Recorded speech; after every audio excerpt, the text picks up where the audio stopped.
mention it. I'm president of Collinwood for YouTube, Joel Sands. That is my buddy Patrick McCray. That is my buddy Daniel Culver. That's my buddy Alan Gallant. We're here to review the movie Cold Turkey from 1971, starring Dick Van Dyke. He is in here. He stars in this movie. Bob Newhart is in this as the villain. That's right. Bob Newhart is an evil, evil man. At least that's what we're going to tell you. So there's a lot of comedian. There's actually good comedy here, but this is actually directed and written by Norman Lear. Story by Norman Lear and William Price Fox Jr. Based on I'm Giving Them Up for Good. Produced by Norman Lear, starring Dick Van Dyke, Pippa Scott, Tom Poston, Edward Everett Horton, Bob and Ray, Bob Newhart. It's got that all-star cast. It does, but this really is. I mean, these are people I just treasure the opportunity to see. And I mean, oh my God, there's Bernard Hughes. Oh my God, there's Graham Jarvis. Yeah. Barbara Kaysen. It just goes on. And Barbara Kaysen there is a dark is hot in here, this movie. I'm sorry. She really is. Yeah. She's a honey. Yeah. She is. This movie was apparently made in 1969 and not released until 1971. Oh, that's pretty interesting. Yeah. Why the delay? I have no idea.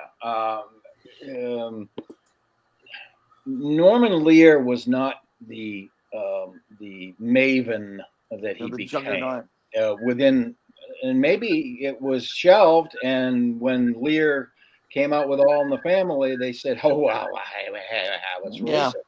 I don't know, so I'm just guessing in terms of that. I will say that this film, in some ways, has the feel of a made-for-television film. It does. For a long time, I thought it was a made-for-television movie. Yeah, I think the first time I saw it, I thought it was too, because I saw it on television. Yeah, but then listen to the language.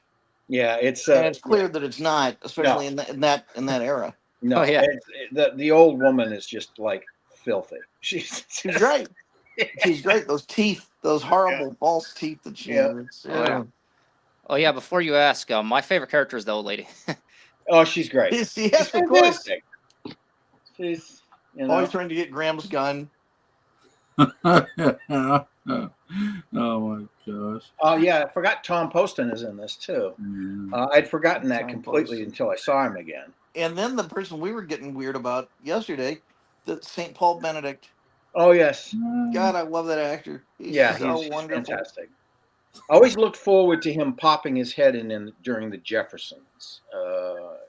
He always made the episode elevated in Mr. some Bentley. way. Yeah. Yes. And then, of course, we saw him in what was it? Spinal Tap. What's it? Yeah, he's Spinal Tap. But he's also he's Guffman in Waiting for Guffman. He is. Yeah, my grandkids are gonna love this. So, and Paul Benedict was English, though. I think. Yes, he was really English. Yes, and he was one of those guys like Severin Darden, who I think was a big deal in the improv. Oh God, yeah. Scene. Yeah. Yeah. One of these guys whose genius, only flowered in these character roles, in terms of being on in film and television. So that was Darden all the way. He had to be kind of just off the beam, just this much. I think he appears in a bunch of silent films on either Sesame Street or Electric Company. Possibly. He had numbers painted on his head and things like that. That would be perfect. Yeah, and it looked like the sort of thing that he just went out with some guys on a camera and just came up with, in a park. Running around a park somewhere, that kind of thing. Yeah. This is the freneticism of this film is a. We talked about the fact in our last tail end of our last podcast that there was some odd similarities structurally to Mad World, except that this film is funny. This film was funny, that's the big difference. I'm glad you agree with me on that. I think that movie's really pretty dreadful. Now, I like Mad World because it's a period piece. I like to look at it that way. But it's not particularly really funny. It's not. It's just, everybody hated each other when they were making it. Well, I can tell. It has the chemistry of a movie filled with people who hated each other. Yes, it does. Yeah. This has all the warmth of a Shatner James Doohan reunion. Yeah. Backstage. Throttling contests. Most of this movie was actually filmed around in Iowa. Most of the film, which is set in the fictional town of Eagle Rock, Iowa, was shot around Greenfield, Iowa, and many local people were used as extras. Some neighborhood scenes were shot. And it has that authenticity. Oh God, yeah. Yes, it does. Oh, yeah. Some of the the neighborhood shots were shot in Winterset, Iowa. The Methodist Church was in Orient, Iowa, and the bank in Mechanicsburg, Iowa, were used as well. The Grayson Mansion scenes were filmed at Terrace Hill, the official residence of the governor of Iowa, located in Des Moines, Iowa. So this is solving the mystery of why there are no fires or explosions and buildings being blown up, because they were using real people's houses. Yeah. The only scene, some scenes, and not many, were shot in the town of Columbia in South Central Kentucky, but not many. So, but it's like they went there for a week, shot a few things, and left. Yeah, just probably South Central Kentucky, Columbia. Yeah. Columbia, Kentucky. I gotta look that up. Yeah. So, but great use of Iowa though here to the corn. Oh, it feels just so incredibly authentic. Yeah, it's very Midwest. And and again, the people, the faces that you're confronted with all the time. And frankly, it's kind of a weird looking cast. And that helps too, because they, so you got Barbara Kaysen and Graham Jarvis, who are unusual looking people, and Tom Poston and Bernard Hughes, and it just slides into the real life. I mean, it's almost a thing where Dick Van Dyke's out of place because he's so handsome. Yes, but he's the gym coach also, and so on. So that makes sense. But his handsomeness also reflects his sort of moral center, and so when it starts getting chipped away at, it's much more impactful, I think, in terms of that. And then he, of course, he bounces back from it. But, one of the cool things about this movie, just talking about early on, is this look at the politics of church employment. Yes. What a murky, kind of ambiguous world that is, where ostensibly you're in it for this, but there are these other layers of desire and fulfillment in terms of job placement and so on and so forth that we never hear about. No, but there's always concerns about money, especially in a small town church. I just don't sense that as much. Always. Yeah. Well, my small town church, when I was growing up, we were always worried about money. My dad was treasurer for a while. And it was always, when we only had, 50 people as a congregation, it was hard to pull things together and pay a minister, because we did that for years.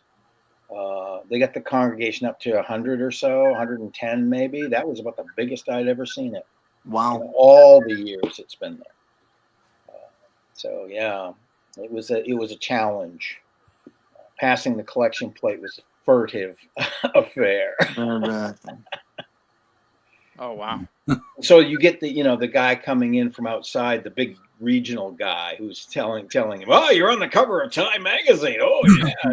And he's trying to voice his concerns to this guy, and the guy's like blowing him off and saying, "Well, of course, there's a bigger picture here." And so, every piece of evidence that he gives to leave is a piece of evidence that gets turned around about his necessity. He must stay. That's right. You can't win for trying. No, not at all. Which is great. It's great foreshadowing for the great mob scenes that take place towards the end of the movie, where everybody's going into absolute chaos, and everybody's at loggerheads to either smoke a cigarette or not smoke a cigarette, or as booze and prostitution happily take over the town. Yeah. That's awesome. Miss Lola or whatever. Oh my god! Yeah, That's one of Benedict's best, most subtle moments. Is just the very slight list to his walk that he has as he's coming out of her. I guess he's coming out of her as he's coming out of her business establishment. There's just this little bit, and it's so subtle, and it's intentional, and it's just he is so good. He is so. I could talk about Paul Benedict all night. Yeah. Okay, so Jewel, Paul Benedict is the kind of dashiki wearing hippie guy who's doing the hypnosis, who's saying his character is called the Zen Buddhist. The Zen Buddhist, who's the one who's talking to the doctor about, but you are the one who's smoking, and you're calm because you're smoking. That's what I'm talking about with Paul Benedict. Yeah, he and Van Dyke are probably the tallest people in the entire movie. Yeah. Oh, Benedict's enormous. Yeah, I mean, in Spinal Tap, because those guys are not short. No. In Spinal Tap, he's a hotel clerk. He's like 6'6", 6'7", He's a tall guy. Yeah. And I don't know if or when he died. Yes, he did. He's passed away, I think. How recently? He died in 2008, as a matter of fact. Okay. Well, it was a dark day. And he was the number painter on Sesame Street. Yeah. You were correct. Yeah. Your memory was good on that. Yeah, that's where obviously that's where I first saw him. And so I was always excited when I would see him on the Jeffersons or something like that. Because, it's that guy. But to think that he made such an impression on me just as the number painter. But he has that amazingly homely English face that's nevertheless kind of handsome. I got to tell you something. I thought he was English, too. He was not. He was born in New Mexico, but he grew up in Massachusetts. Oh, my God. Wow. Yeah. He looks English as hell.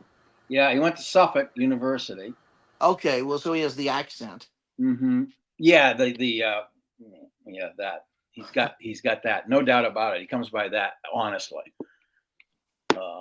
Went through his forms with that sort of thing.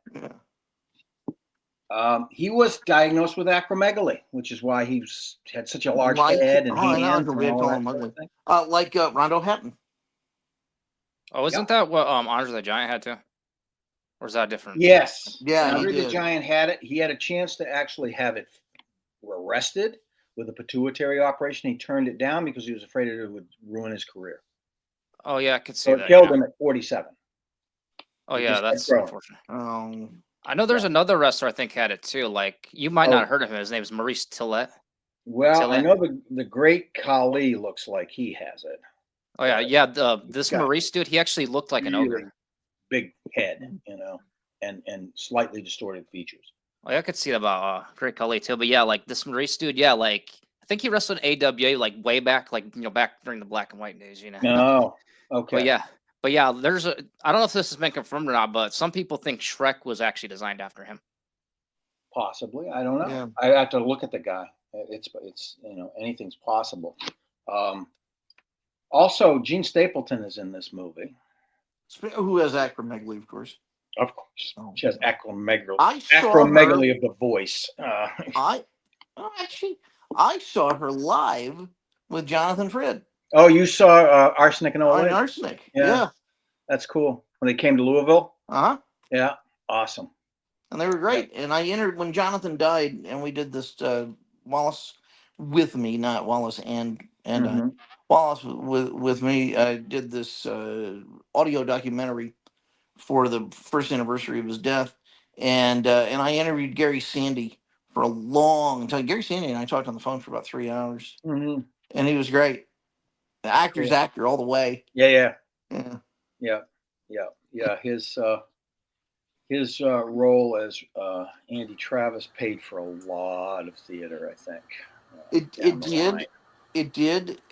Yeah. And here's the sad, and yet here's the sad thing about Gary Sandy, and yet it's something that he has such a sense of perspective and irony on. He's okay.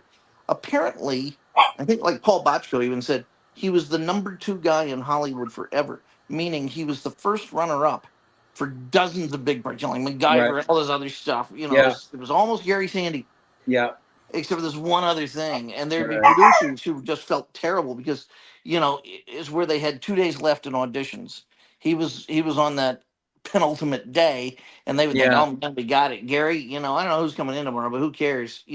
And then like someone just off Richard Dean Anderson comes in. Richard Dean Anderson comes in, who is MacGyver, and it's like, Gary. Sorry, Gary.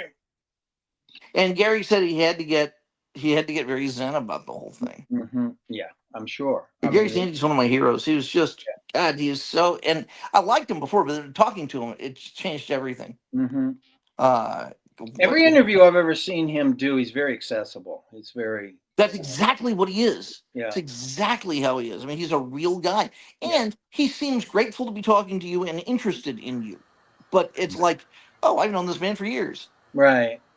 Yeah, that's very cool. That makes for an easier interview, I'm sure, to have somebody that just kind of puts you at ease. Oh, you have no idea. Yeah, well, you have every idea. Yeah, it's a delight. Yeah.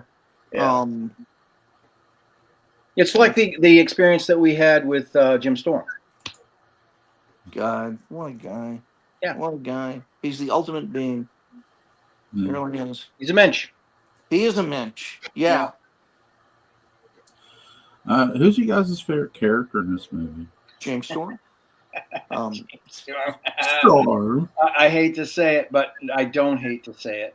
My favorite character in this movie is Odie Turman. That's the old woman. That's the old woman. That's the old woman. Old woman. That's my favorite too. And she was played by Judith Lowry, who was born in 1890. So she was like 80 years old when she played this part. And 80 back then really looked 80. Well, I mean, my God. Yeah. 80 doesn't look 80 anymore. But she usually played sweet grandmothers, or sometimes comedic roles of the forgetful grandmother, Yeah. Now she was playing an absolute terrorist in this movie. Yeah. She's whipping out guns and shooting people. And it's amazing. Yeah. Dirty Harry's mother. Yeah. Or my mom will shoot you. She is my absolute favorite character in this entire movie. I mean, I have some other really fun stuff. And among my top 3 or 4, Dick Van Dyke is at the bottom of that list because everything's happening to him. Yeah. He's going through. I mean, he's doing a great job at what he's doing, but he's also a minister. So there's a certain amount of colorlessness. Although he has the stereotypical minister, he has the best bit of Lotzi, where he's dealing with that scalpel. Yeah, he's doing a brilliant job. He is, but he's just sort of like, I'm going to let these other people be vivid, for the most part. And that's what he's doing. And Edward Everett Horton, who just does nothing but burp and fart throughout the entire movie. I mean, that's all he has to do. He's probably thinking to himself, I haven't had this much fun since I guest starred on F Troop. Yeah, it's true. Patrick, who's your favorite character? Like a character I get excited about when they're on screen or something. I would say that my favorite character is probably Bob Newhart's character. Yeah. Because it's good to see him, and it's good to see him play something that's a little against type. Yeah. He normally is a likable character. Yeah, and he is likably evil in this. And in terms of my favorite performances in the movie, Bob Elliott is some of the different newsmen. Bob and Ray are doing that, and I'm a huge Bob Elliott fan. Not a big Bob and Ray fan, but I like Bob Elliott a lot because you need to look up when they appeared on Saturday Night Live in the early years, and they sing "Do You Want My Body." I think I remembered that. It is hilarious because, of course, these are 2 older men sitting there singing this song. Yes. In a sort of a false harmony, So yes, I'm a big fan of them. Yeah. And but the performance I think is the best because it's a real. She's acting the hell out of it, and it is observed, and it is nuanced, and it is thoughtful, and it's always interesting. Is Mrs. Dennis Patrick, Barbara Kayson, Yeah. who I had seen around a bunch of, Trapper John MD and stuff like that, but I never really knew. Wait a minute, this is a person. And then I had heard the name, of course, through Dark Shadows, because she's Mrs. Danvers in House of Dark Yes. Shadows. Mm. And because she's Dennis Patrick's wife, just Mhm. get Dennis and Barbara down here and have them help out, which I think is exactly what happened. Well, it was because I think Clarice Blackburn wasn't available. So She wasn't. just, She wasn't. And Barbara Kayson, who was in a big Noel Coward retrospective on Broadway called Oh Coward. Mm-hmm. Uh, she is terrific in this. And the scene that I really like, it's the one where she's asking for the cigarette on the phone, Mm. and her ways of physically manifesting her need for a cigarette. And at one point, Right. she's kind of like touching her teeth Mm-hmm. and just kind of like getting that little bit of tactile. And that's such it's a real actor's It's choice. a nicotine addict thing. Yeah, it And is. it's so hands, mouth. It's just Yeah. right on the money, and she is so good. And she's someone who honestly doesn't get this much screen time very often. No. And there's another shot of her that I love in this movie, and it's very early on, and it's where she's going out and getting the newspaper as Dick Van Dyke's jogging by, and there's just this faint flicker of desire, but it gets tempered by so many other things. Mm-hmm. It's I mean, it's just, you've got an encyclopedia of little things. All it's like a Toni Collette performance, all going on in silence. Mm-hmm. She's great. Yeah. It's true. She actually was in a sitcom, was fairly established sitcom, which was about these.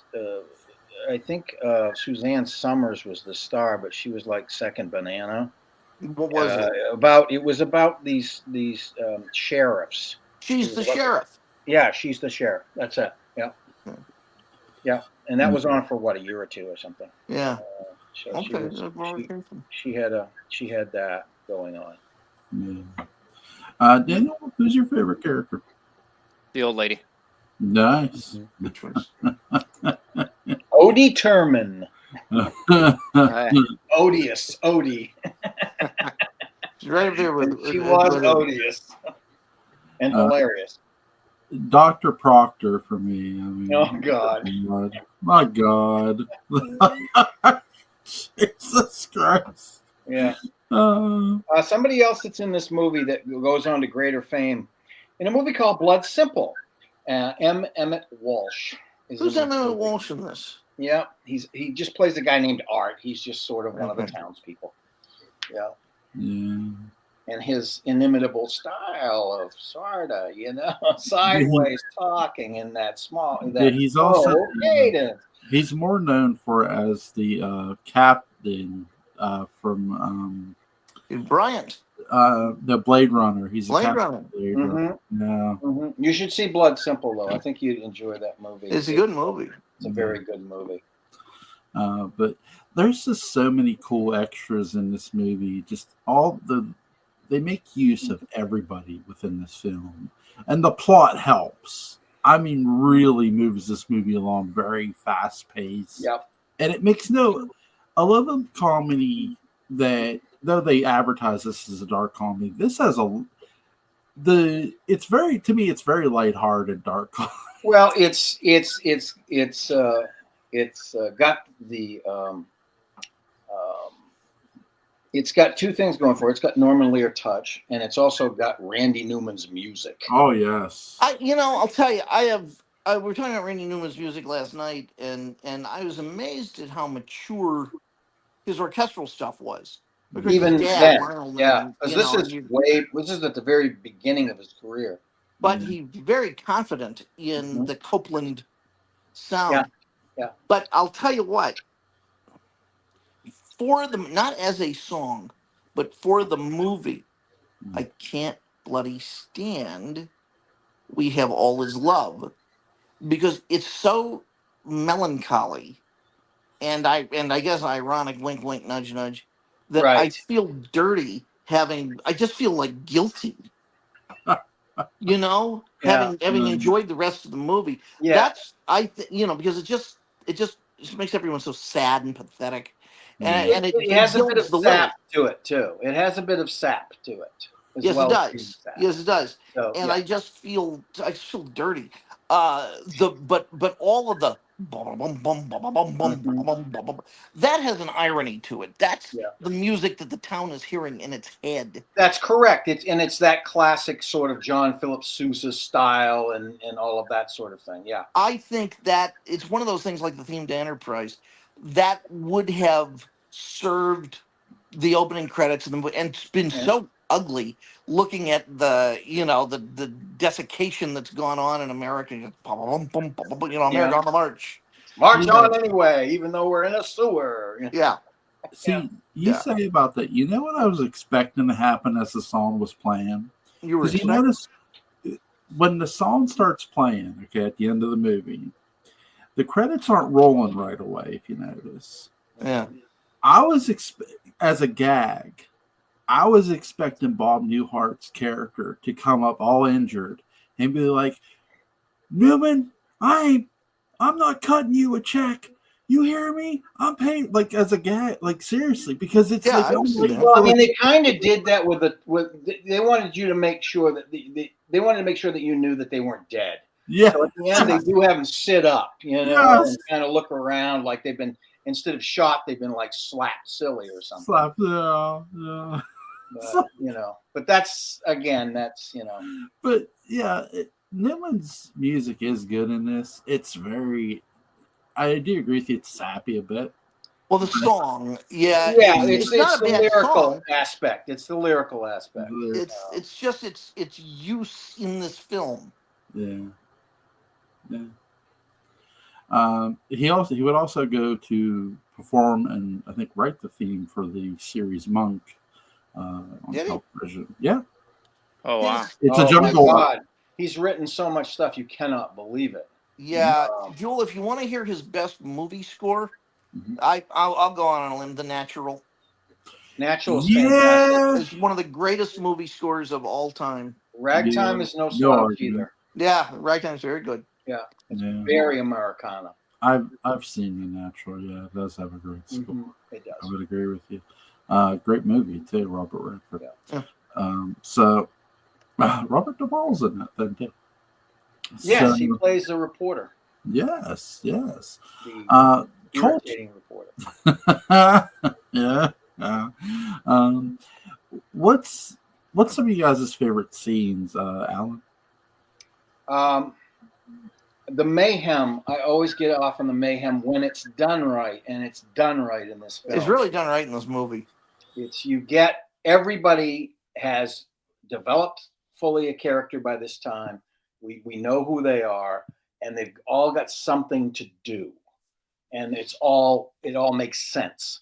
Even in mayhem, it makes sense. It makes comedic sense.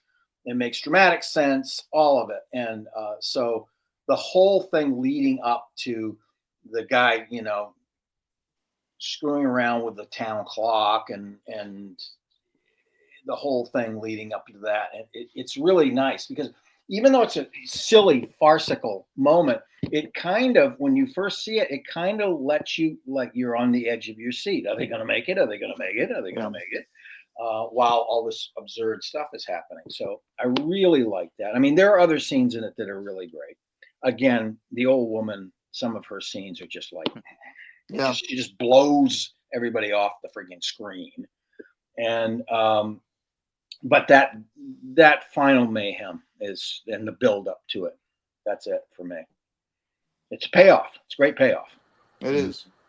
Daniel, what's some of your favorite scenes in this movie?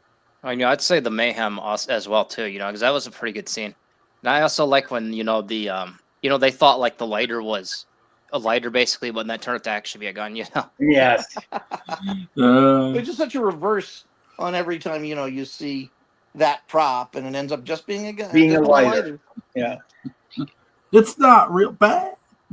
Yeah. Patrick, I love the arc of Graham Jarvis's first scene, where he's leading his John Birch Society, and once they mention armbands, Oh he's God. all for it. Yeah. And just the moment where he goes into this long, flowery introduction about this individual, and you're convinced it's going to be a speaker. No, it's just a record. I thought that was a great zinger. Almost an Andy Kaufman moment. Yeah. Yeah. And Graham Jarvis is an actor I like a lot. I associate mainly with Mary Hartman. But he's good in everything. Mm-hmm. And this movie, it's so well cast. It is. It is It's so it may be the amazing. best cast movie I've ever seen overall. It's And really good. how they got all of these people, man. it's got to be, it's just crazy. I mean, it's got to be Lear. It's got to be the way he wheels and deals. Yeah, I'll tell you, I don't know, because they were all people who should have been A-listers, but weren't. And they'll take acting gigs of Well, all it's true, sorts but I of mean, varieties. they also were working, They were doing working, a lot of stuff. but So I think it was but it was mostly television, and it was just a scheduling thing. It's like, so you're not doing anything in 6 months, great, okay. And I think hitting them all at the same time so they all could make this time. And I'm sure they heard, oh, feature film, yeah, I can show up for that. We talk about timing, right? We were talking about timing before we were recording. I think it's timing too, but not just scheduling. But think about it. This is 71. This is post Clint Eastwood, a television guy making it big. And so here's a bunch of television people on the big screen. Well, sure. Well, you also had Burt Reynolds from Dan August. Yeah. Who was starting to be a presence. Yes. Yeah, absolutely. My favorite scene is when they're in the doctor's office and Dick is trying to get to the doctor. Oh, and yeah. McCartney's being there like wrestling. Walter Cronick stops that. Walter Cronick. God. Oh, Jesus. Yeah, that was good. Oh my God. That and the fact how much Dick Van Dyke has to run around in this fucking movie is hilarious. That alone is common to me because he has to literally put in the hustle to get to these people like, no, don't smoke, don't smoke, don't smoke. He gets in front of a bunch of people. Do not smoke cigarettes. And to get to my previous statement, he does a brilliant job at facilitating, letting other people shine. Yes, he really does. My favorite promo in this movie is cut by one of the head of the cigarette companies. Is he out of his fucking mind? That's so good. Because it's like the timing of it. You're not expecting somebody to say that, and they're walking past and like, no, he's crazy. He's out of his mind. And then they're talking about Bob Newhart's character, like he's out of his mind. But yeah, Bob Newhart makes a lot of great effort here playing the villain and playing just so not too over the top, but at the end it's like it's the right move to go for the over the top sort of. Well, the whole thing is his idea. He's responsible for this whole crazy thing that's happened. Yeah. And so he, of course, he has the most motivation to put a stop to it.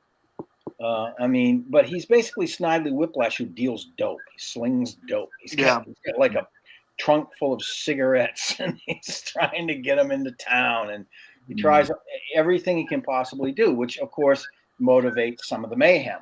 So, he's a lot of fun in this role.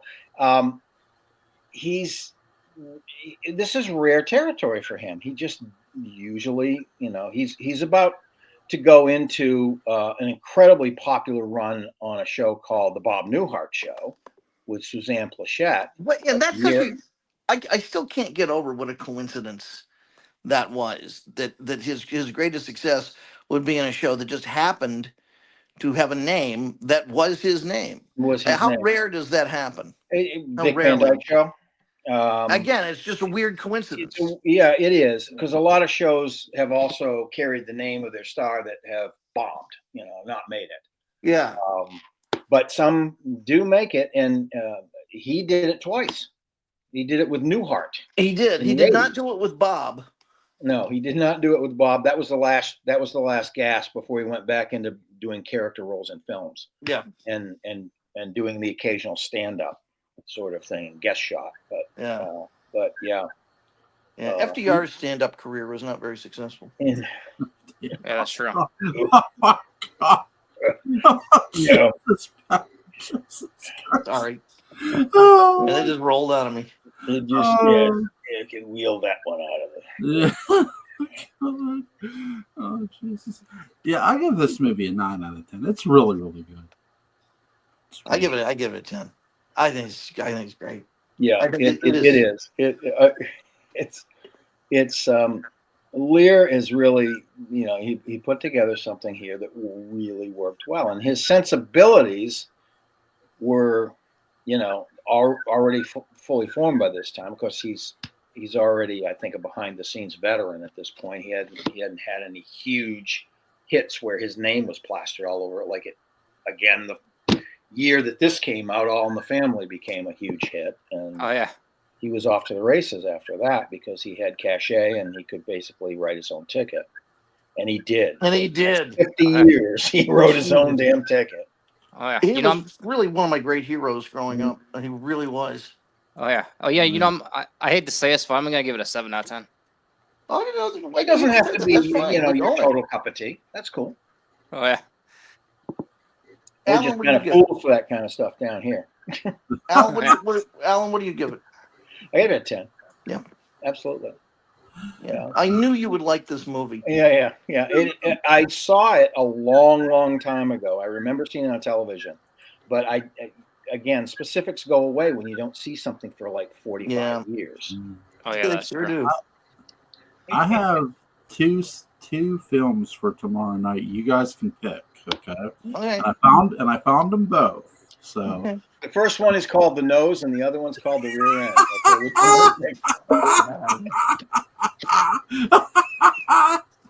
No, one film is Some Like It Hot. Love that movie. I can talk about that any day. And the other is The Hustler. Something Like It Hot. Okay. Yeah, let's do let's stay with the fun stuff. Okay. Comedy. I will say that now that quip though reminded me of something. A friend of mine was who was producing a Shakespeare festival that I was in, was in the same year doing Midsummer Night's Dream and Cyrano de Bergerac, and so he was very excited. He said, "I got this great idea for the ad." And the ad was, he said, "What do you think of when you think of Midsummer Night's Dream?" I said, "Fairies." No. And I went through all this stuff, and he finally said, "No, the mule." And I said, "Okay, yeah." So he said, "So the ad, the logo for this season would be the profile of Cyrano, and the profile of the mule, and it says, 'Go nose to nose with 2 great hits this summer.'" And I said, "Yeah, but you could also say, 'Go nose to ass with 2 great hits this summer.'" Needless to say, he did not use that logo. Yeah, needless to say.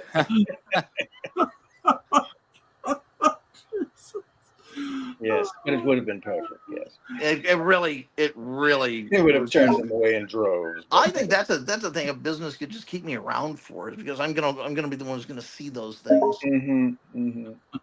Oh my god. Yeah, this has been fun. A very fun. It's fun. It was a fun movie. I had never seen it, or I'd seen little parts of it when I was a kid, but I'd never seen it all the way through. But I knew of its reputation.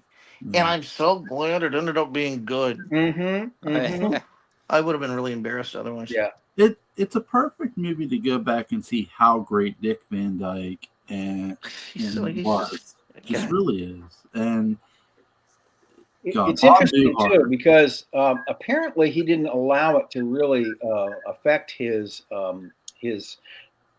his artistic acumen, but he was suffering from severe alcoholism at this point in time. That's not good. Yeah, he quit in 1972. Okay. So in 1969, he would have been in his cups pretty bad. Oh, that's too bad. Yeah. I'm glad he got over it. Well, it's not too bad. He's almost 100 years old and made a full recovery he's from it. doing, yeah. I mean, it was a struggle in his life, but he didn't let it define him. So yeah, cool. Good for him. Is there anything you guys want to add before we go? It's all good. Yeah, you know. Okay. Link to Patrick McCray's Dark Shadows Day book about is going to be in the description box. Link to Daniel Culver's YouTube channel, Magic Dove, is going to be in the description box, and link to Alan Glenn's YouTube channel, Collins Port After Dark, is going to be in the description box. You guys have a great and safe night, and I'll see you tomorrow. Yep, you too. Bye.